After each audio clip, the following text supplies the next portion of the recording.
Friends, welcome to Sunanda kitchen. ನಾನಿವತ್ತು ಚೆನ್ನ ಮಸಾಲ ಮಾಡ್ತಾಯಿದ್ದೇನೆ. ಇದನ್ನು ಚೋಲೆ ಮಸಾಲ ಅಂತೇಳಿ ಕರೀತಾರೆ. ಇದನ್ನು ನಾನು ಕುಕ್ಕರಿಗೆ ಹಾಕ್ಕೊಂಡು ಬೇಯಿಸ್ಕೊತೀನಿ. ಇದನ್ನು ನಾನು ರಾತ್ರಿನೇ ನೆನೆ ಇಟ್ಟಿದ್ದೆ. ಇದಕ್ಕೆ ನಾನು ಸ್ವಲ್ಪ ಉಪ್ಪನ್ನು ಹಾಕ್ಕೋತಾ ಇದ್ದೀನಿ. ಸ್ವಲ್ಪ ಹಾಕಿದರೆ ಸಾಕು.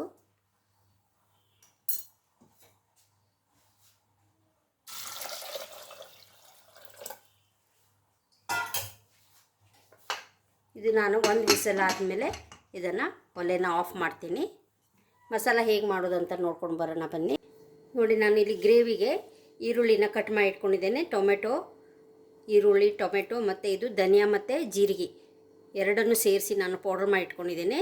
ಇದು ಕಸ್ತೂರಿ ಮೆಂತಿ, ಆಮೇಲೆ ಸ್ವಲ್ಪ ತೆಂಗಿನ ತುರಿ ತೆಗೆದುಕೊಂಡಿದ್ದೇನೆ. ಗೋಡಂಬಿ ಕೂಡ ನಾನು ತೆಗೆದುಕೊಂಡಿದ್ದೇನೆ. ಇದು ಚೆನ್ನ ಮಸಾಲ ಅಂತ ಅಂಗಡಿಯಲ್ಲಿ ಸಿಗುತ್ತೆ, ಅದನ್ನು ಸ್ವಲ್ಪ ಹಾಕೋಬೇಕು, 1 ಸ್ಪೂನಷ್ಟು. ಇಲ್ಲಿ 4ರಿಂದ 5 ನಾನು ಲವಂಗ ಮತ್ತು ಚಿಕ್ಕ ತುಂಡು ಚಕ್ಕೆ ತೆಗೆದುಕೊಂಡಿದ್ದೇನೆ. 2 ಏಲಕ್ಕಿ ತೆಗೆದುಕೊಂಡಿದ್ದೇನೆ. ಇದನ್ನು ನಾವು ಫ್ರೈ ಮಾಡ್ಕೋಬೇಕು. ಇವಾಗ ಇಲ್ಲಿ ಒಂದು ಪಾತ್ರೆನ ಇಟ್ಕೊಂಡಿದ್ದೇನೆ ನಾನು ಒಲೆ ಮೇಲೆ. ಅದಕ್ಕೆ ನಾನು ಎಣ್ಣೆನ ಹಾಕೋತಾ ಇದ್ದೇನೆ.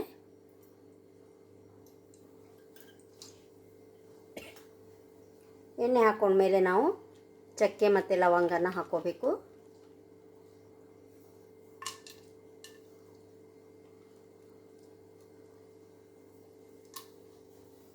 ಏಲಕ್ಕಿ ಕೂಡ ನಾನು ಹಾಕ್ಕೊಂಡಿದ್ದೀನಿ.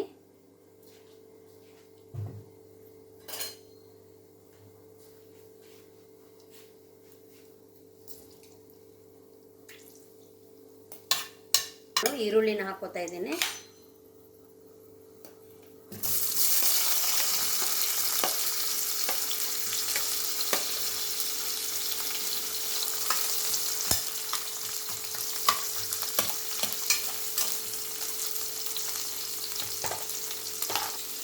ನಾನಿಲ್ಲಿ 2 ಹಸಿಮೆಣಸು ಹಾಕೋತಾ ಇದ್ದೇನೆ. ಅಚ್ಚ ಖಾರದ ಪೌಡ್ರು ಕೂಡ ನಾನು ಹಾಕೋತೀನಿ. ನೋಡಿ ಹಾಕೋಬೇಕು. ನಿಮಗೆ ಖಾರಕ್ಕೆ ಎಷ್ಟು ಬೇಕು ಅಂತ ನೋಡಿ ನೀವು ಹಾಕ್ಕೊಳ್ಳಿ.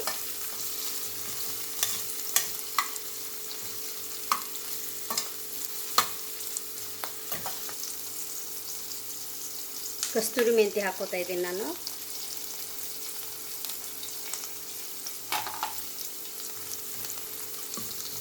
ಅದು ಕೂಡ ಎಣ್ಣೆಯಲ್ಲಿ ಫ್ರೈ ಆಗಬೇಕು.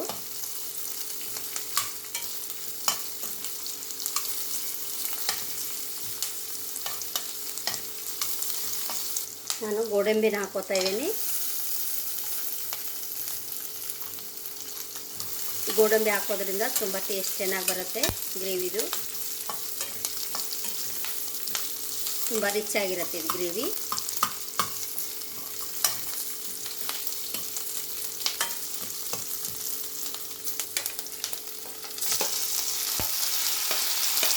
ಮತ್ತು ಚೆನ್ನ ಮಸಾಲೆ ಇಟ್ಕೊಂಡಿದ್ವಲ್ಲ ಅದನ್ನು ಕೂಡ ನಾನು ಇದಕ್ಕೆ ಆ್ಯಡ್ ಮಾಡ್ಕೊತಾ ಇದ್ದೀನಿ. ಮತ್ತು ಧನಿಯಾ ಮತ್ತು ಜೀರಿಗೆ ಪೌಡ್ರ್ ಕೂಡ ನಾನು ಹಾಕೋತಾ ಇದ್ದೀನಿ.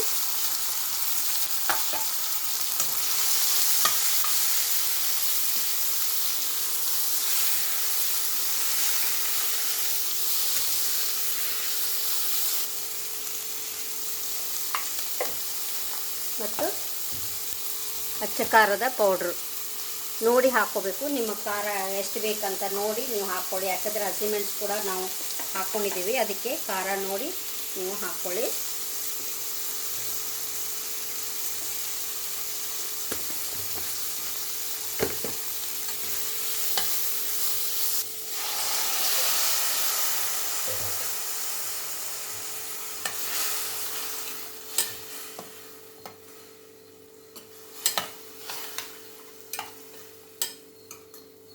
ಇದಕ್ಕೆ ನಾನು ಬೇಯಿಸಿಟ್ಕೊಂಡಿರುವಂಥ ಕಡಲೆ ಕೂಡ 1-2 ಸ್ಪೂನಷ್ಟು ಹಾಕೋತಾ ಇದ್ದೀನಿ. ಇದು ಹಾಕೋದ್ರಿಂದ ಗ್ರೇವಿ ತಿಕ್ಕಾಗಿ ಬರುತ್ತೆ, ಟೇಸ್ಟ್ ಕೂಡ ಚೆನ್ನಾಗಿರುತ್ತೆ.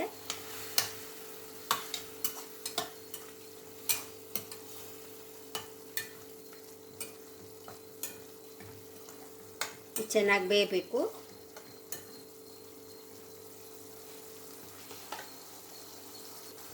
ಕಾಯಿ ತುರಿ ಕೂಡ ನಾನು ಹಾಕೋತೀನಿ, ಮರೆತು ಬಿಟ್ಟಿದ್ದೆ ನಾನು ಹಾಕಲಿಕ್ಕೆ. ಇದನ್ನು ಕೂಡ ನಾವು ಇದರಲ್ಲಿ ಮಿಕ್ಸ್ ಮಾಡ್ಕೋಬೇಕು. ನೋಡಿ, ಇವಾಗ ನೀರಿನ ಅಂಶ ಎಲ್ಲ ಹೋಗಿದೆ. ಇದನ್ನು ಒಲೆ ಆಫ್ ಮಾಡಿ ನಾನು ತಂಪಾಗಕ್ಕೆ ಬಿಡ್ತೀನಿ. ತಂಪಾದಮೇಲೆ ನಾವು ಇದನ್ನು ಗ್ರೈಂಡ್ ಮಾಡ್ಕೋಬೇಕು. ಇದು ಒಂದು 5 ನಿಮಿಷ ತಂಪಾಗಲಿ. ನೋಡಿ ಗ್ರೇವಿಗೆ ಮಸಾಲೆ ರೆಡಿಯಾಗಿದೆ, ರುಬ್ಕೊಂಬಂದಿದ್ದೀನಿ ನಾನು ಇವಾಗ. ಈಗ ಬನ್ನಿ ಹೇಗೆ ಮಾಡೋದಂತ ನೋಡೋಣ. ನೋಡಿ ಈಗ ಒಂದು ಪಾತ್ರೆನ ಒಲೆ ಮೇಲೆ ಇಟ್ಕೊಂಡಿದ್ದೀನಿ ನಾನು. ಇದಕ್ಕೆ ನಾನು ಸ್ವಲ್ಪ ಎಣ್ಣೆನ ಹಾಕೋತಾ ಇದ್ದೀನಿ ಇವಾಗ.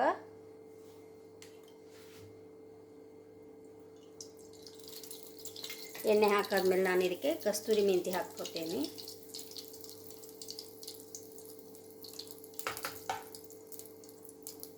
ಫ್ರೈ ಆಗಬೇಕಿದು.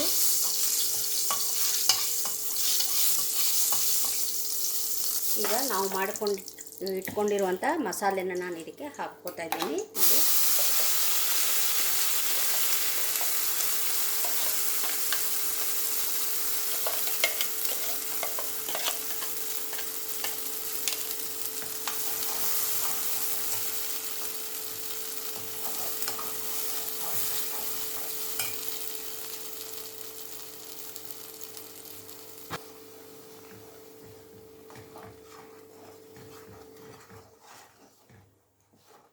ಸ್ವಲ್ಪ ಮೊಸರನ್ನ ನಾನು ಹಾಕ್ಕೋತಾ ಇದ್ದೀನಿ.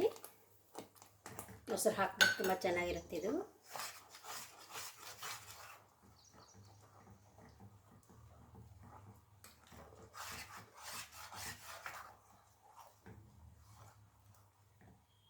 ರುಚಿಗೆ ತಕ್ಕಷ್ಟು ಉಪ್ಪನ್ನು ಹಾಕಬೇಕು.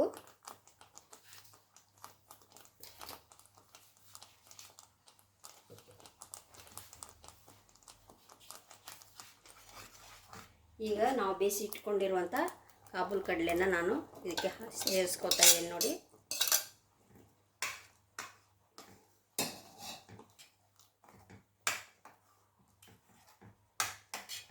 ಇದು ತುಂಬ ತೆಳ್ಳಗೆ ಮಾಡಬಾರ್ದು, ದಪ್ಪನೇ ಇರಬೇಕು. ಇಲ್ಲಿ ನಾನು ಬೇಯಿಸುವಾಗ ಇದ್ದಂಥ ನೀರನ್ನು ಸ್ವಲ್ಪ ಆ್ಯಡ್ ಮಾಡ್ತಾಯಿದ್ದೀನಿ. ಜಾಸ್ತಿ ತೆಳ್ಳಗೆ ಮಾಡಬಾರ್ದು ಇದು.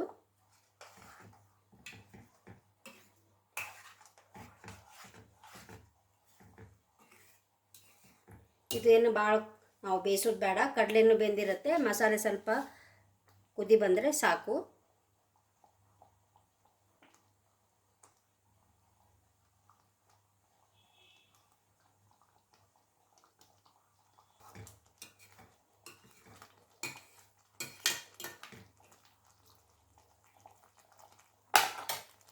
ಆಗಿದೆ, ಇದನ್ನು ನಾನು ಇಳಿಸ್ಕೊತಾ ಇದ್ದೀನಿ ಇವಾಗ. ಇದಕ್ಕೆ ಒಂದು ಒಗ್ಗರಣೆಯನ್ನು ನಾವು ಕೊಡಬೇಕು. ಒಗ್ಗರಣೆ ಪಾತ್ರೆನ ನಾನು ಇಟ್ಕೊಂಡಿದ್ದೀನಿ. ಎಣ್ಣೆನ ಹಾಕ್ಕೋತಾ ಇದ್ದೀನಿ.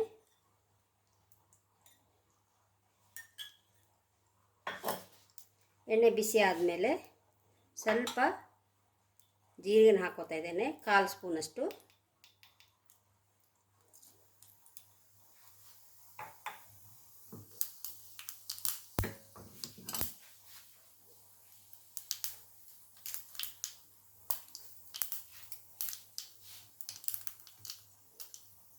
ಸ್ವಲ್ಪ ಅಚ್ಚ ಖಾರದ ಪೌಡ್ರ್ ಹಾಕ್ಕೋತಾ ಇದ್ದೀನಿ. ಅದೇ ರೀತಿ ಕರಿಬೇವು ಹಾಕ್ತಾ ಇದ್ದೇನೆ 2. ನೋಡಿ ಇವಾಗ ಆಗಿದೆ. ಇದನ್ನು ನಾವು ಈ ಮಸಾಲೆಗೆ ಹಾಕಬೇಕು.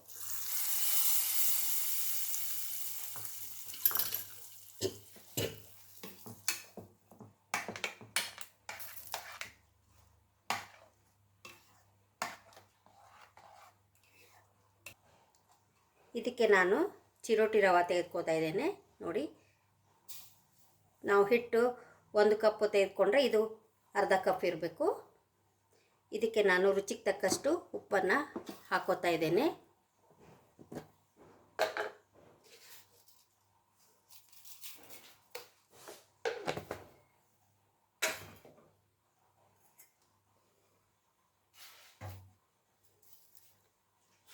ಉಪ್ಪು ಹಾಕಿದ ಮೇಲೆ ಇದಕ್ಕೆ ನಾವು ಮೊಸರನ್ನು ಹಾಕ್ಕೋಬೇಕು. ಈಗಲೇ ಹಿಟ್ಟು ಹಾಕಬಾರ್ದು ನಾವು. ನೋಡಿ ಎಲ್ಲ ಚೆನ್ನಾಗಿ ನಾವು ಮಿಕ್ಸ್ ಮಾಡ್ಕೋಬೇಕು. ಇದನ್ನು ರವೆ ಮತ್ತು ಮೊಸರು ಉಪ್ಪು ಎಲ್ಲ ಚೆನ್ನಾಗಿ ಮಿಕ್ಸ್ ಆಗಬೇಕು.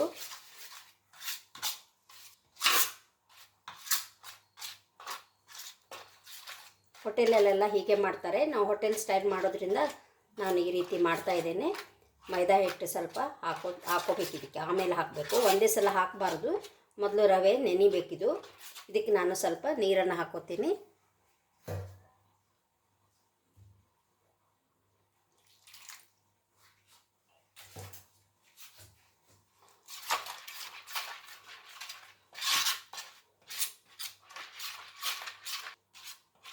ಇದನ್ನು ನಾವು ಸ್ವಲ್ಪ ಹೊತ್ತು ನೆನೆದಕ್ಕೆ ಬಿಡೋಣ, ಒಂದು 10 ನಿಮಿಷ. ರವೆ ಎಲ್ಲ ಅದು ನೆನಿಬೇಕು ನೋಡಿ. ಇವಾಗ ರವೆ ಎಲ್ಲ ನೆನೆದಿದೆ. ಇದಕ್ಕೆ ನಾನು 1 ಸ್ಪೂನಷ್ಟು ಸಕ್ಕರೆಯನ್ನು ಹಾಕೋತಾ ಇದ್ದೀನಿ.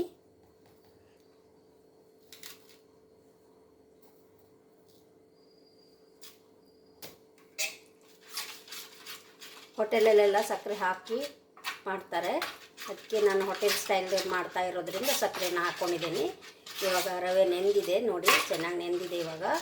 ಈಗ ನಾನು 1 ಕಪ್ಪಷ್ಟು, ಅರ್ಧ ಕಪ್ಪು ಮೈದಾ ಹಿಟ್ಟು ಹಾಕ್ತಾಯಿದ್ದೇನೆ ಮತ್ತು ಅರ್ಧ ಕಪ್ಪು ನಾನು ಗೋಧಿ ಹಿಟ್ಟನ್ನು ಹಾಕ್ತಾಯಿದ್ದೇನೆ ನೋಡಿ. ಅರ್ಧ ಕಪ್ಪು ಗೋಧಿ ಹಿಟ್ಟು ಹಾಕ್ತಾಯಿದ್ದೇನೆ ನಾನು.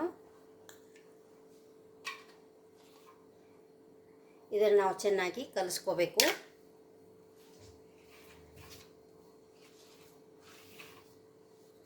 ಹೋಟೆಲಲ್ಲಿ ಪೂರಾ ಮೈದಾ ಹಿಟ್ಟೆ ಹಾಕ್ತಾರೆ, ನಾನು ಅರ್ಧ ಮೈದಾ ಅರ್ಧ ಗೋಧಿ ಹಿಟ್ಟು ಹಾಕ್ತಾಯಿದ್ದೇನೆ. ಗೋಧಿ ಹಿಟ್ಟಿನಿಂದ ನಾವು ಮಾಡ್ಬೋದು. ಪೂರಾ ನೀರು ಅವಶ್ಯಕತೆ ಇದ್ದರೆ ಮಾತ್ರ ಹಾಕಿ.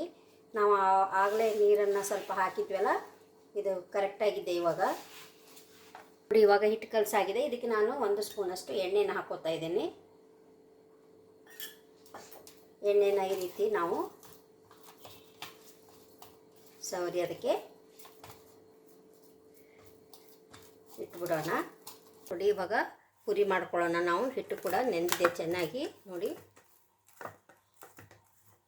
ತುಂಬ ಸಾಫ್ಟ್ ಆಗಿದೆ.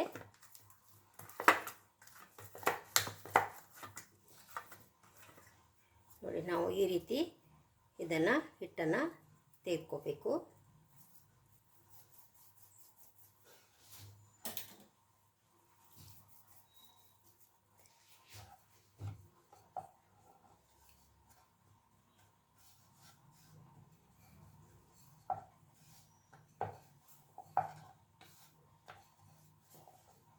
ಮನೆಗೆ ಅಂಟ್ಕೋಬಾರ್ದಂತ ನಾನು ಸ್ವಲ್ಪ ಹಿಟ್ಟು ಹಾಕ್ಕೊಂಡಿದ್ದೀನಿ.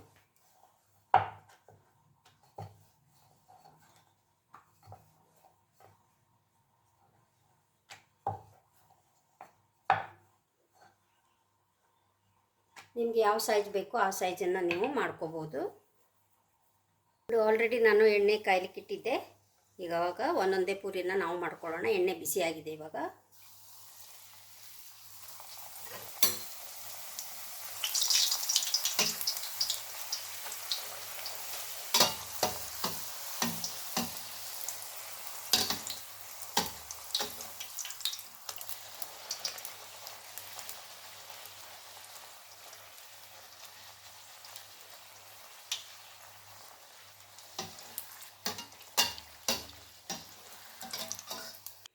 ಚೋಲೆ ಮಸಾಲ ರೆಡಿಯಾಗಿದೆ, ಚೋಲೆ ಭಟೂರ ರೆಡಿಯಾಗಿದೆ. ಇವಾಗ ಚೋಲೆ ಮಸಾಲ ಕೂಡ ತುಂಬ ಚೆನ್ನಾಗಿ ಬಂದಿದೆ, ಪೂರಿ ಕೂಡ ತುಂಬ ಚೆನ್ನಾಗಿ ಬಂದಿದೆ ನೋಡಿ, ಉಬ್ಕೊಂಡು ಎಷ್ಟು ಚೆನ್ನಾಗಿ ಬಂದಿದೆ. ನೀವು ಕೂಡ ಮನೇಲಿ ಇದೇ ರೀತಿ ಟ್ರೈ ಮಾಡಿ ನೋಡಿ, ಹೇಗೆ ಬಂತು ಅಂತ ನನಗೆ ತಿಳಿಸಿ. ತುಂಬ ಚೆನ್ನಾಗಿರುತ್ತೆ. ಮನೆ ಮಂದಿಗೆಲ್ಲ ನೀವು ಮಾಡಿಕೊಡಿ, ಎಲ್ಲರೂ ಇಷ್ಟಪಡ್ತಾರೆ.